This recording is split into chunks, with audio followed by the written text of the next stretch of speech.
નમસ્કાર, આપ જોઈ રહ્યા છો સ્પાર્ક ટુડે ન્યૂઝ. વડોદરા મહાનગરપાલિકામાં બજેટ મુદ્દે ચર્ચા થઈ. મ્યુનિસિપલ કમિશનર તરફથી રજૂ થયેલ બજેટ બાબતે વિસ્તૃત ચર્ચા કરવા માટે સ્થાયી સમિતિના સભ્યો સાથે મ્યુનિસિપલ કમિશનર સહિત અધિકારીઓ પદાધિકારીઓ હાજર રહ્યા હતા. વર્ષ 2024-25 માટે ₹5,523.67 કરોડનું બજેટ મ્યુનિસિપલ કમિશનર તરફથી સ્થાયી સમિતિમાં રજૂ કરવામાં આવ્યું.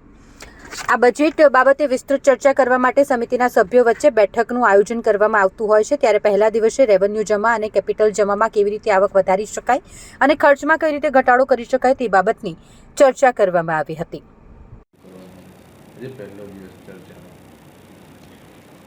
આજે પહેલો દિવસ સ્થાયી સમિતિમાં કમિશનરશ્રી તરફથી રજૂ થયેલા બજેટ પર ચર્ચા કરવામાં આવી.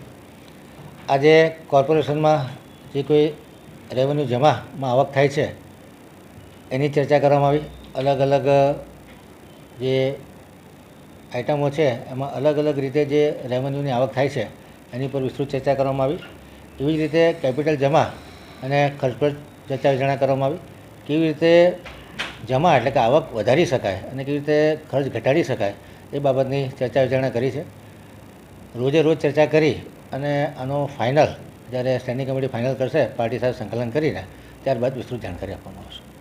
સાહેબ, આજે બજેટની ચર્ચામાં કેટલા સભ્યો હાજર હતા અને કેટલા સભ્યો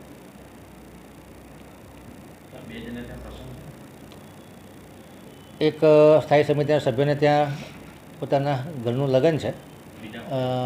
એક સભ્ય હા, બીજા સભ્ય છે એમના ઘરે પણ એમના દીકરાનું લગ્ન છે. ત્રીજા સભ્ય કદાચ બહારગામ ગયેલા છે. 2-3 સભ્યો જેટલા ગેરહાજર હતા, પરમિશન લઈને ગયેલા છે.